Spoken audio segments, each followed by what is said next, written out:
Chiara Lubic, la fraternité universelle. L'idée de la fraternité universelle est et a été une profonde aspiration de la nature humaine que nous trouvons exprimée chez de grands hommes. Martin Luther King déclarait « J'ai fait un rêve. Un jour, les hommes se rendront compte qu'ils ont été créés pour vivre en frères. Et la fraternité sera à l'ordre du jour d'hommes d'affaires et le mot d'ordre de gouvernants. » Mahatma Gandhi affirmait à propos de lui-même « Ma mission ne concerne pas seulement la fraternité en Inde. J'espère pouvoir, à travers l'établissement de la liberté en Inde, réaliser et faire grandir la fraternité entre tous les hommes. » La fraternité universelle a été également promue par des personnes qui ne puisaient pas à des principes religieux. Le projet même de la Révolution française avait pour devise « Liberté, égalité, fraternité ». Mais si de nombreux pays ont réussi à réaliser, au moins en partie, la liberté et l'égalité en se dotant d'institutions démocratiques, la fraternité en est restée davantage au niveau des mots que des faits. En revanche, celui qui a proclamé la fraternité universelle et nous a donné le moyen de la réaliser, c'est Jésus. En nous révélant la paternité de Dieu, il a détruit les murs érigés entre ceux qui sont égaux et ceux qui sont différents, entre amis et ennemis. Il a libéré l'homme des multiples formes de dépendance, d'esclavage, d'injustice. Il a accompli ainsi une véritable révolution existentielle, culturelle et politique. De nombreux courants spirituels ont, au cours des siècles, cherché à réaliser cette révolution. Citons l'audacieux projet, le programme acharné de François d'Assise et de ses premiers compagnons pour construire la fraternité. Sa vie a été, en effet, un exemple admirable de fraternité qui embrasse les hommes et les femmes, mais aussi l'univers, le cosmos, avec Frère Soleil, la Lune et les étoiles. Or, l'instrument que nous a offert Jésus pour réaliser cette fraternité universelle est l'amour.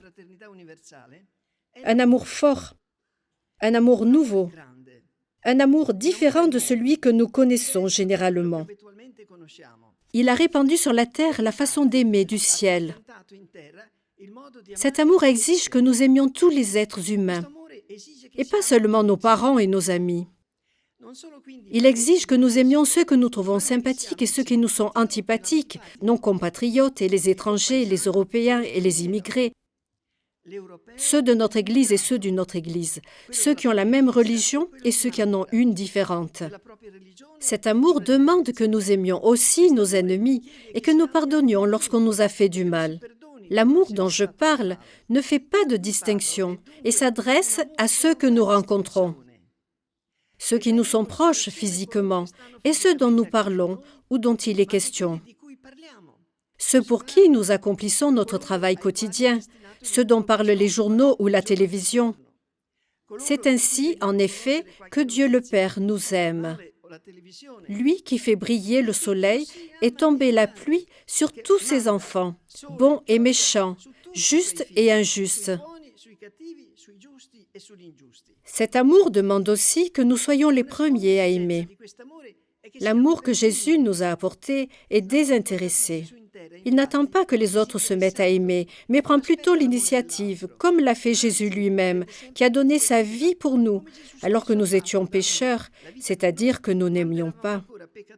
L'amour apporté par Jésus n'est pas non plus un amour platonique, sentimental, fait de mots.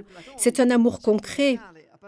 Il demande que nous nous retroussions les manches. Cela n'est possible que si nous nous faisons tout à tous, malades avec ceux qui sont malades, joyeux avec ceux qui sont dans la joie, soucieux, dépourvus de sécurité, affamés, pauvres avec ceux qui le sont.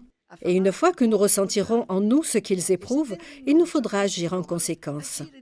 Lorsque cet amour est vécu par plusieurs personnes, il devient réciproque.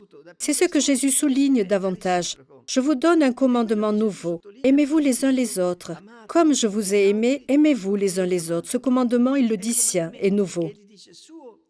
Un tel amour réciproque n'est pas demandé seulement aux personnes individuellement, mais aussi aux groupes, aux mouvements, aux villes, aux régions, aux États. Notre temps exige en effet que les disciples de Jésus acquièrent une conscience sociale du christianisme. Plus que jamais, il est urgent et nécessaire que nous aimions le pays d'autrui comme le nôtre. Cet amour qui atteint sa perfection dans la réciprocité exprime la puissance du christianisme, parce qu'il attire sur la terre la présence même de Jésus parmi les hommes et les femmes. N'a-t-il pas affirmé « Là où 2 ou 3 sont réunis en mon nom, je suis au milieu d'eux » ? Cette promesse n'est-elle pas une garantie de fraternité ?